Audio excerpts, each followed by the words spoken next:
आप सभी विद्यार्थियों का हार्दिक स्वागत, हार्दिक अभिनंदन।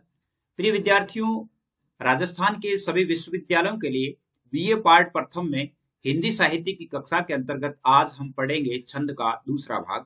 छंद का पहला भाग जो हमने पढ़ा, प्रथम भाग में हमने क्या सीखा था? छंद का सामान्य परिचय, यानी छंद के बारे में, उसकी जो परिभाषाएं हैं उनके बारे में पढ़ा। छंदों के प्रकार पढ़े कि छंद कितने प्रकार के होते हैं। अब हम जो प्रमुख प्रकार के छंद हैं उन सभी को आज हम पढ़ेंगे एक एक करके, उनके उदाहरण सहित। और यह जो वीडियो है व्याख्याता और वरिष्ठ अध्यापक के लिए भी उपयोगी है, और 12th कक्षा में और 11th कक्षा में, यानी 11th और 12th जो हिंदी साहित्य से जो विद्यार्थी पढ़ रहे हैं उनके लिए भी बहुत उपयोगी है।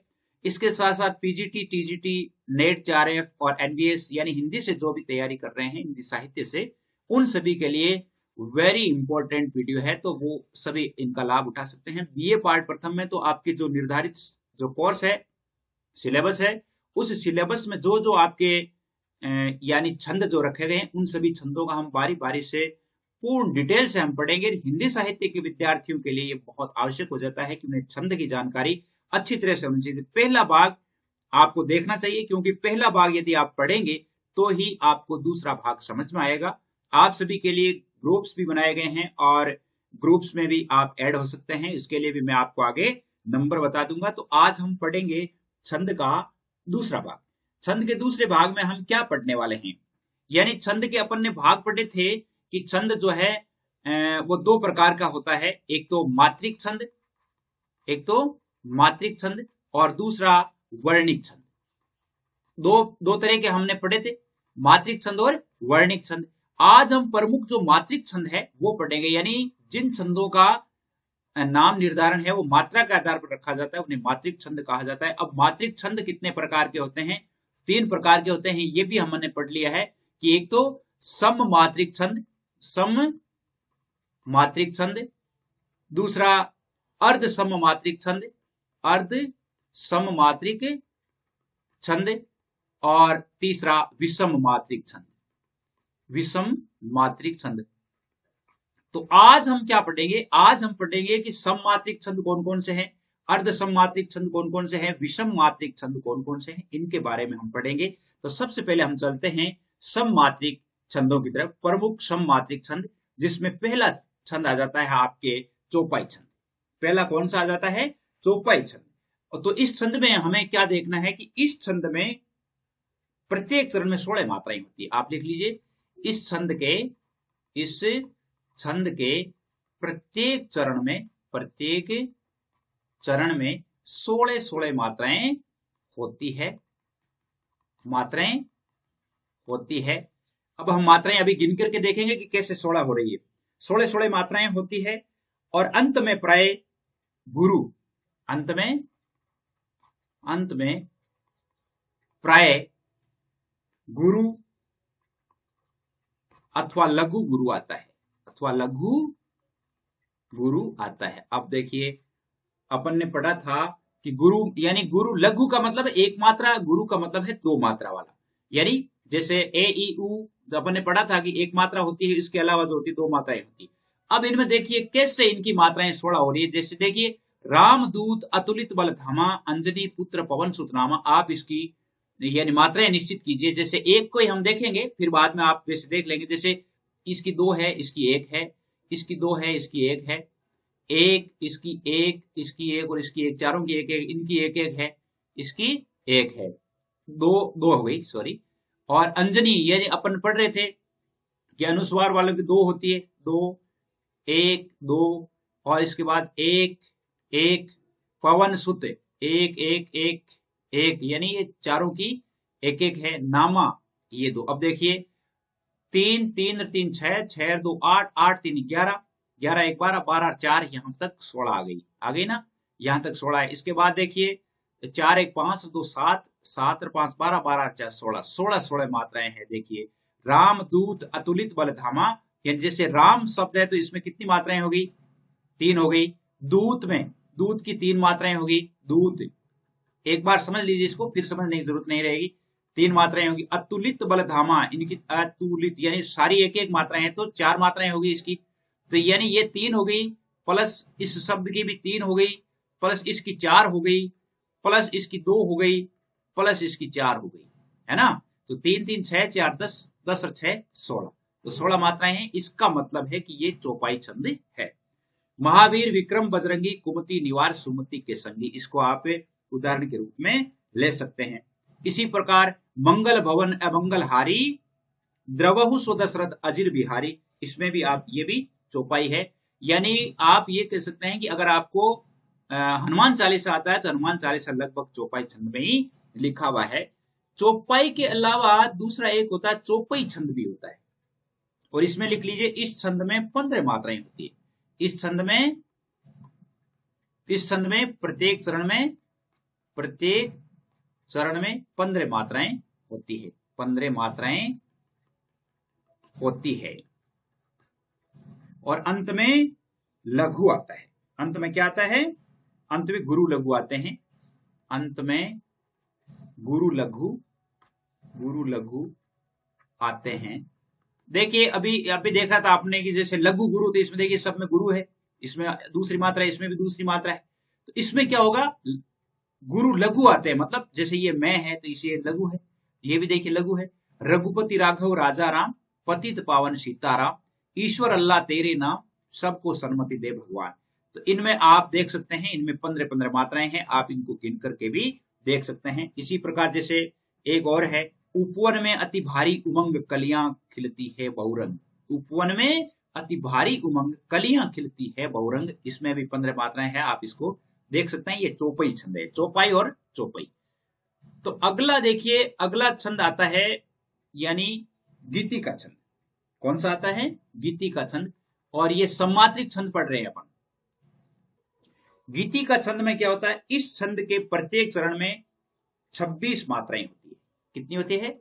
इस छंद के, लिख लीजिए आप, इस छंद के प्रत्येक चरण में 26 मात्राएं होती है।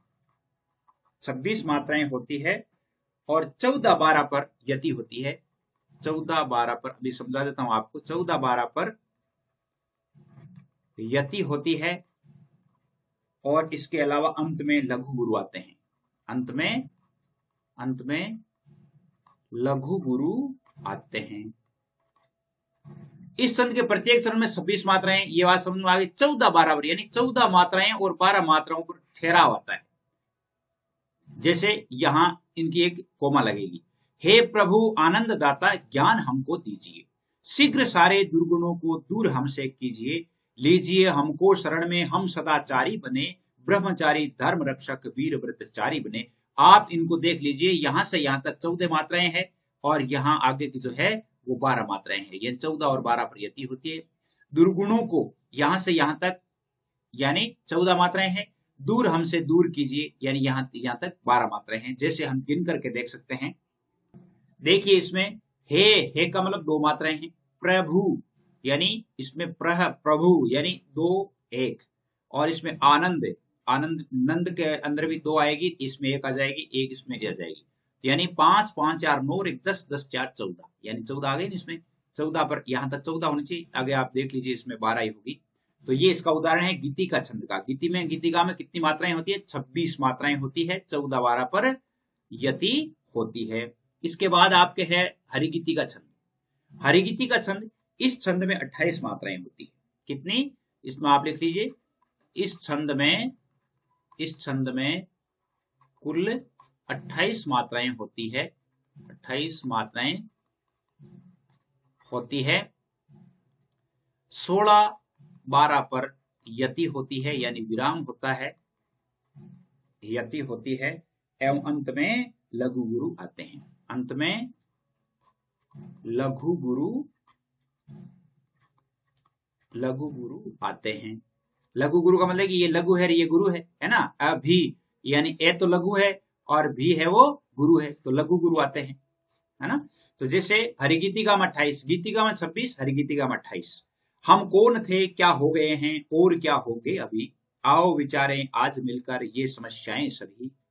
अब ये इसमें क्या हो गया, यानी ये जो है हरिगीति का छंद है, इसमें 28 मात्राओं वाला है। 16-12 पर यति होती है, 16 और 12 पर हंसने लगे तब हरि आहा पूर्णेन्दु सा मुख खिल गया, हंसना उसी में भीम अर्जुन सत्य की का भी मिल गया। तो यहाँ पर जो है इसमें भी कौन सा है, यानी ये हरिगीति का है। हरिगीति का आगे एक उदाहरण आपको और बता देता हूं कि संसार की समर स्थली में धीरता धारण करो, ये है ना, संसार की समर स्थली में धीरता धारण करो, चलते हुए निज इष्ट पथ पर संकटों से मत डरो। ये भी इसमें हरिगीति का ही उदाहरण है, इसमें भी आप गिन सकते हैं। और जैसे मान लो छोटी बड़ी मात्रा हो सकती है, बाकी 14-12 पर यति है, और इसमें भी 28 मात्राएं हैं, यानी 16-12 पर यति है। सॉरी, मैं आपको नंबर बता रहा था, तो नंबरों के बारे में बता देता हूं कि 9610208295, इन पर आप लोगों के लिए ग्रुप्स बनाए गए हैं, कंपटीशन वालों के लिए भी, और यानी जो 12th बोर्ड में पढ़ने वालों के लिए भी, कॉलेज में पढ़ने वालों के लिए भी। तो आप यहां से भी यानी लिंक प्राप्त कर सकते हैं। इसके अलावा आपके छंद आता है रोला छंद। कौन सा छंद आता है? रोला छंद। ये भी सममात्रिक छंद है। इस छंद में कुल 24 मात्राएं होती है। क्या लिखेंगे? इस छंद में कुल 24 मात्राएं होती है। 24 मात्राएं होती है, 24 मात्राएं होती है, और 11-13 पर यति होती है। इसमें कितने पर होती है? 11-13 पर यति होती है, मतलब 11-13 पर विराम होता है। यति का मतलब विराम होता है। इसके अलावा अंत में लघु गुरु, इसके अंत में लघु गुरु,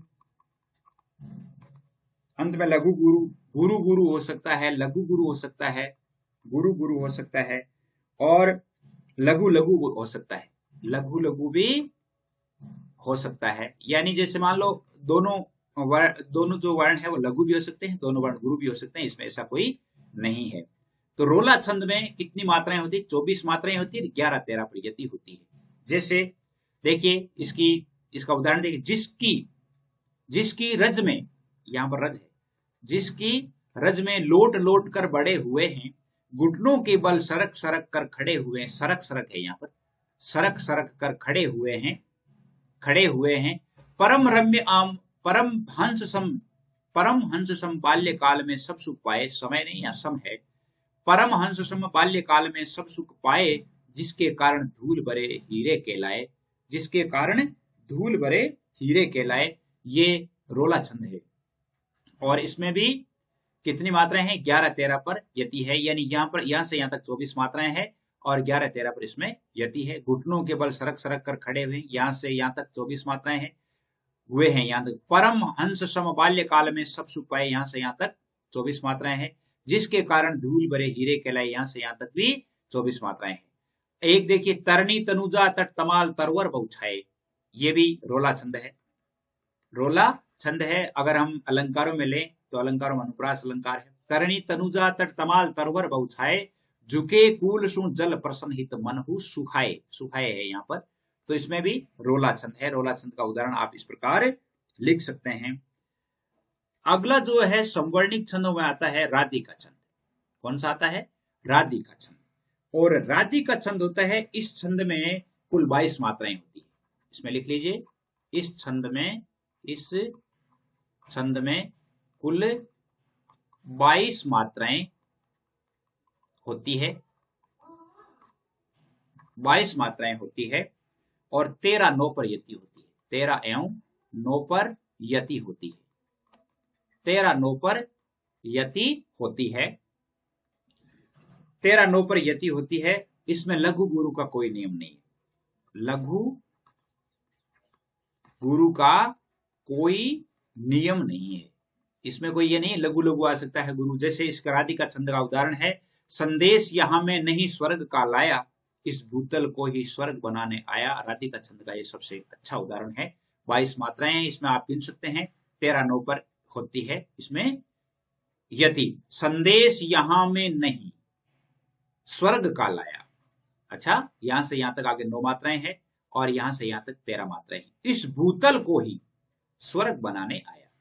ठीक है, तो यहां से यहां तक अभी मैंने आपको नंबर बताए हैं, 9610208295। आप यहां पर ऐड हो सकते हैं, और आप अपना अध्ययन है वो कंप्लीट अध्ययन प्राप्त कर सकते हैं। पूरा पाठ्यक्रम आपको करवाया जाता है, तो आप निश्चित रूप से मेरे साथ बने रहें। इसके बाद एक छंद है आपके आला छंद, जिसको वीर छंद भी कहा जाता है। बहुत ही अच्छा छंद है।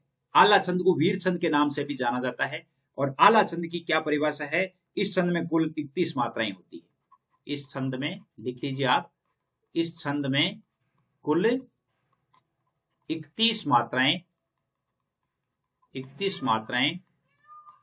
होती है। 31 मात्राएं होती है। अंत में गुरु लघु आते हैं। अंत में गुरु लघु आते हैं। 16-15 पर यति होती है। कितने पर यति होती है? 16-15 पर यति होती है। जैसे हिमगिरी के उतंग शिखर पर बेट शिला की शीतल छां, यानी ये कामायनी का एक दोहा है। जयशंकर प्रसाद की जो कामायनी है उसकी शुरुआत है ये। हिमगिरी के उतुंग शिखर पर बेट शिला की शीतल छां, एक पुरुष भीगे नयनों से देख रहा था प्रलय प्रभा। नीचे जल था ऊपर हिम था, एक तरल था एक सघन, एक तत्व की ही प्रधानता कहो उसे जड़िया चेतन। इसको आप इस प्रकार लिखना है, हिमगिरी के उतुंग शिखर पर बेट शिला की शीतल छां, ठीक है, एक पुरुष भीगे नयनों से देख रहा था प्रलय प्रवाह। यहां से यहां तक एक लाइन है। फिर यहां से है तीसरी लाइन, नीचे जल था ऊपर हिम था, एक तरल था एक सघन। यहां से यहां तक ये तीसरी लाइन। ये चौथी लाइन, एक तत्व की ही प्रधानता कहो उसे जड़िया चेतन। इसमें आप गिन सकते हैं, इसमें 31 मात्राओं का है, 16-15 पर यति है। और इसमें अंत में गुरु लघु आते हैं, देखिए, यानी छाह, ठीक है, सघन है नहीं, चेतन, इनमें लघु है। तो ये तो थे आपके कौन से? सममात्रिक छंद, जिनमें समान मात्राएं होती है। अब हम देखेंगे अर्ध सममात्रिक। अब हम अर्ध सममात्रिक है क्या? सबसे पहले हमें अर्ध सममात्रिक के बारे में जानना चाहिए कि इस प्रकार के छंद, अर्ध सममात्रिक में अपन ने पहले पढ़ा था कि वे छंद या जिन छंदों में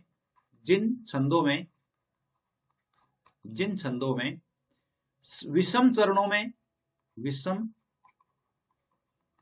में एवं सम चरणों में समान मात्राएं होती है, समान मात्राएं होती है, उन्हें अर्ध सममात्रिक छंद कहा जाता है।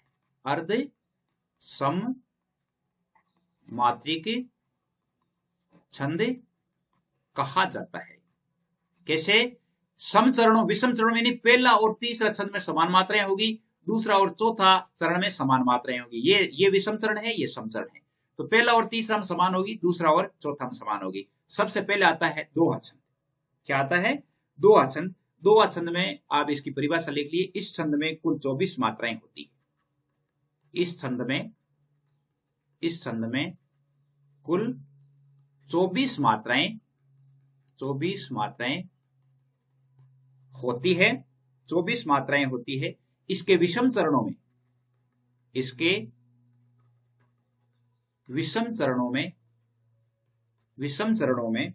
13 एवं सम चरणों में 11 मात्राएं होती है।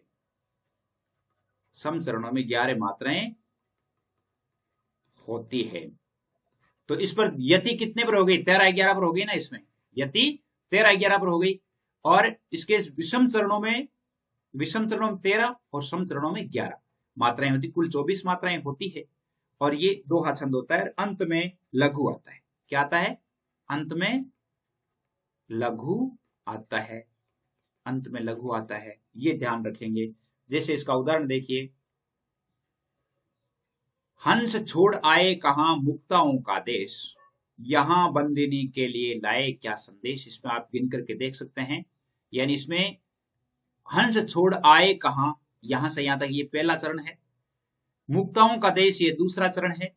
यहां बंदिनी के लिए ये तीसरा चरण है। लाए क्या संदेश ये चौथा चरण है। तो इसमें देखिए, इसमें और इसमें दोनों में, यानी ये पहला ये तीसरा, इन दोनों में समान मात्राएं हैं। ये दूसरा और चौथा, इन दोनों में समान मात्राएं हैं।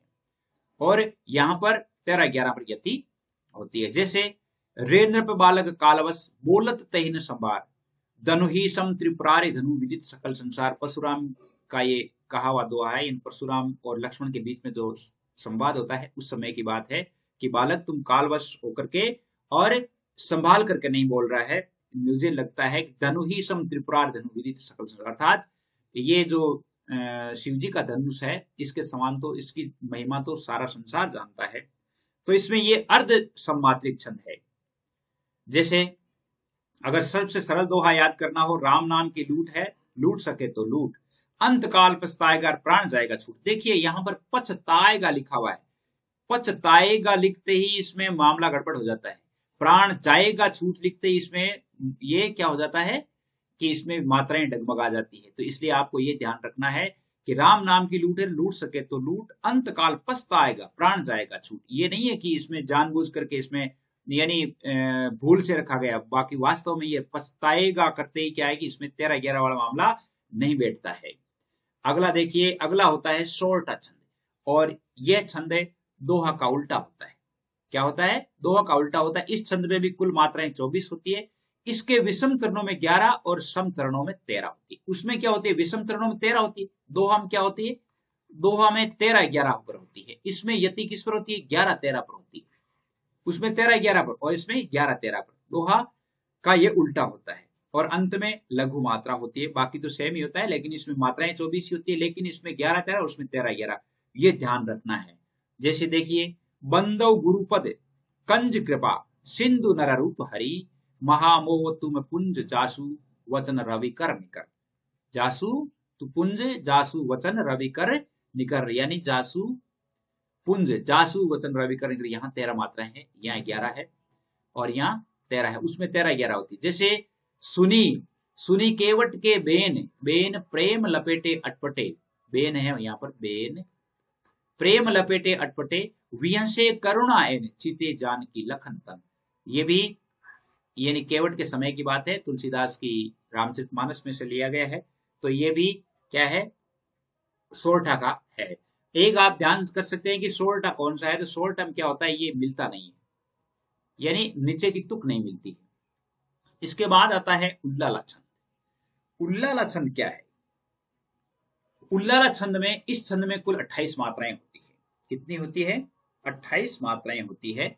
लिख लीजिए आप, इस छंद में कुल 28 मात्राएं होती है। क्या होती है? 28 मात्राएं होती है। इसके विषम चरणों में 15, विषम चरणों में 15 एवं सम चरणों में 13। और यति कितने पर हो गई? 15-13 पर यति होती है, 15-13 पर यति होती है। और दूसरे चौथे चरण में गुरु होता है। दूसरे और चौथे चरण में गुरु मात्रा आती है। दूसरे एवं चौथे चरण में, चौथे चरण में गुरु आवश्यक रूप से आता है। गुरु मात्रा आवश्यक आती है। जैसे देखिए, हम खेले कूदे हर्ष युद्ध जिसकी प्यारी गोद में, यहां पर गुरु है। हे मातृभूमि तुझको निरख, मग्न क्यों न हो मोद में, यहां भी गुरु है। तो ये पहला पद, ये दूसरा, ये तीसरा, ये चौथा, यानी इसके विषम चरणों में 15 है। इसमें यहां पर 15 मात्राएं हैं, यहां भी 15 मात्राएं हैं। इनमें 13 मात्राएं हैं, इसमें भी 13 मात्राएं। 15-13 पर यति होती है, अंत में गुरु आता है। जैसे देखिए एक और, जैसे मान लो, करते अभिषेक पयोध है बलिहारी इस वेश की, हे मातृभूमि तू सत्य ही सगुण मूर्ति सर्वेश की, ये भी उल्लाला का ही है। तो ये जो छंद अपन ने पढ़े थे, सममात्रिक छंद पढ़ लिए। सममात्रिक छंदों के बाद में हम पढ़ते हैं विषम मात्रिक छंद। विषम मात्रिक छंद जो है, एक तो छपे छंद है विषम मात्रिक में, जिसमें सभी में, यानी विषम मात्रिक का मतलब होता है जिन छंदों में सभी चरणों में मात्राएं समान नहीं होती, वो विषम मात्रिक छंद होते हैं। पहला है आपके छपे छंद। छपे छंद, ये छंद रोला और उल्लाला के योग से बनता है। किससे? रोला और उल्लाला। रोला तो कौन सा है? सम्मात्रिक है। उल्लाला है वो अर्ध सम्मात्रिक है। इन दोनों के योग से बनता है। रोला और उल्लाला के योग से बनता है। और इसमें भी मात्राएं वही होती है। जैसे उल्लाला है, तो उल्लाला में अपन ने देखा अभी कि 28 मात्राएं होती है। इसमें 28 मात्राओं वाला, ये 24 मात्राओं वाला होता है। तो रोला और उल्लाला के योग से बनते हैं। इसमें 6 चरण होते हैं। कितने होते हैं? 6 चरण होते हैं। तो प्रथम चरण में प्रथम 4 चरण रोला के होते हैं। लिख लीजिए, प्रथम 4 चरण रोला के एवं अंतिम दो चरण, अंतिम दो चरण उल्लाला के होते हैं, उल्लाला के होते हैं। तो प्रथम चार चरण तो 24-24 मात्राओं में चलेंगे। कौन से चलेंगे? 24-24 मात्राओं के चलेंगे, 11-13 पर यति होगी। दूसरा 28 मात्राओं वाले चलेंगे, यानी जो अंतिम दो चरण है वो 28 मात्राओं वाले होंगे, 15-13 पर यति होगी, क्योंकि वो ये अर्ध सम्मात्रिक छंद है उल्लाला और ये सम्मात्रिक है रोला। तो इसमें प्रथम चार चरण तो रोला के और बाद के जो दो चरण है वो उल्लाला के होते हैं। जैसे इसका उदाहरण देखिए, उदाहरण लिख लीजिए ये, पाकर तुझसे सभी सुखों को हमने भोगा, तेरा प्रत्युपकार क्या कभी क्या मुझसे होगा, तेरी ही ये दे तुझी से बनी हुई है, बस तेरे ही सरस सार से सनी हुई है। यहां तक तो कौन सा है? रोला है। अब आगे, फिर अंत समय तू ही इसे अचल देख अपनाएगी, हे मातृभूमि ये अंत में तुझ में ही मिल जाएगी। यहां पर उल्लाला है, उल्लाला है। इसमें 28 मात्राएं हैं, इसमें 24 मात्राएं हैं। इसमें 28 मात्राएं हैं और इसमें 11-13 प्रयति है और इसमें 15-13 प्रयति है। ये ध्यान रखना। जैसे आप इसका एक उदाहरण और देख सकते हैं, इसका छपे छंद का, नीलांबर परिधान हरित पट पर सुंदर है, सूर्य चंद्र युग मुकुट मेखला रत्नाकर है, नदियां प्रेम प्रभा, नदियां प्रेम प्रवाह, नदियां प्रेम प्रभा, फूल तारे मंडल है। यहां पर ये लिखा हुआ है फूल तारे मंडल है, बंदी विविध विहंग शेष फन सिंहासन है, करते अभिषेक पयोध है, बलिहारी इस वेश की, हे मातृभूमि तो सत्य ही सगुण मूर्ति सर्वेश की। यहां पर तो उल्लाला है और यहां पर रोला है, रोला के हैं। तो इसको आप याद कर सकते हैं, अच्छा उदाहरण है। अगला देखिए, कुंडलिया छंद। विषम चरणों में कुंडलिया छंद, इसमें भी 6 चरण होते हैं, कुंडलिया में भी 6 चरण होते हैं। आप जैसे मान लो उसका जो है ना छपे छंद का एक और भी लिख सकते हैं कि जिसकी रज में लोट लोट कर बड़े हुए हैं, घुटनों के बल सरक सरक कर खड़े हुए हैं, परमहंस सम बाल्यकाल में सब सुख पाए, जिसके कारण धूल भरे हीरे खेलाए, खेले कूदे हर्ष युद्ध जिसकी प्यारी गोद में, मातृभूमि तुझको मग्न क्यों ना हो मोद में। ये भी उसका यानी आपके छपे छंद का ही है। अब इसमें कुंडलिया छंद है। कुंडलीय छंद में देखिए, कुंडलीय छंद की आप थोड़ी परिभाषा लिख लीजिए। कुंडलीय छंद में क्या है? कुंडलीय छंद दोहा और रोला छंद के योग से बनता है, दोहा एवं रोला के योग से, दोहा एवं रोला के योग से बनता है, दोहा एवं रोला के योग से बनता है। और इसमें भी 6 चरण होते हैं, इसमें 6 चरण होते हैं, छपे में भी 6 होते हैं, इसमें भी 6 चरण होते हैं, 6 चरण होते हैं। विषम मात्रिक छंद है। प्रथम चरण, प्रथम 2 चरण रोला के होते, प्रथम 2 चरण किसके होते हैं? दोहा के होते हैं। प्रथम 2 चरण दोहा के एवं अंतिम 4 चरण, अंतिम 4 चरण किसके होते हैं? रोला के होते हैं, रोला के होते हैं। दोहा जो है आपको पता है अर्ध सम्मात्रिक छंद है और रोला जो है वो सम्मात्रिक छंद है। तो इसमें 24 होते हैं, तो उसमें भी 24 ही है और इसमें भी 24 ही होते हैं। और एक इसकी विशेषता है कि कुंडलिया जिस शब्द से शुरू होता है उसी से समाप्त होता है।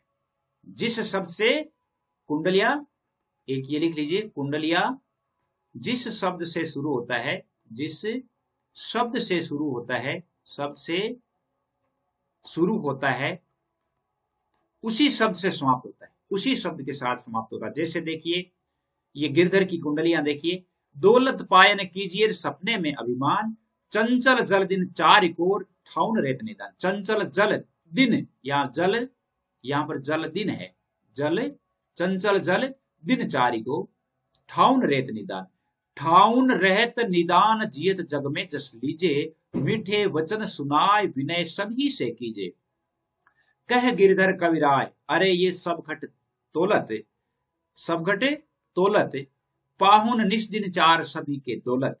यानी ये जो दो है वो आपको पता है किसके हैं, यानी दौलत पायन कीजिए सपने में अभिमान, चंचल जल दिन चार को ठाउन रेत निदान, ये दोहा है और इसके नीचे रोला है।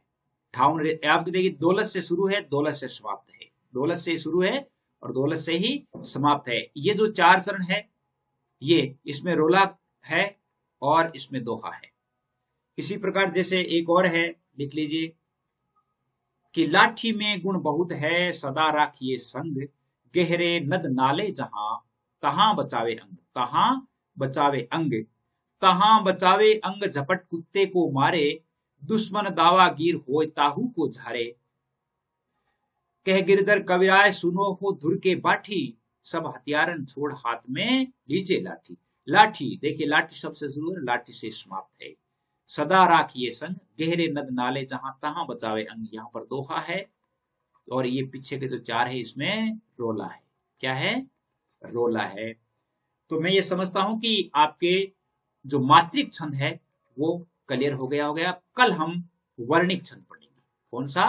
वर्णिक छंद पढ़ेंगे। वर्णिक छंद में हम गण परिचय और सब कुछ देखेंगे। मैं समझता हूं कि आज हमें यही समाप्त कर देना चाहिए, क्योंकि हमने शुरू में ही देखा था कि हम छंद के 3 वीडियो पढ़ेंगे और तीनों वीडियो में हमारा जो है वो काम हो जाएगा। तो आज हम यहीं तक पढ़ेंगे। आज के लिए बस इतना ही। जय हिंद, जय भारत।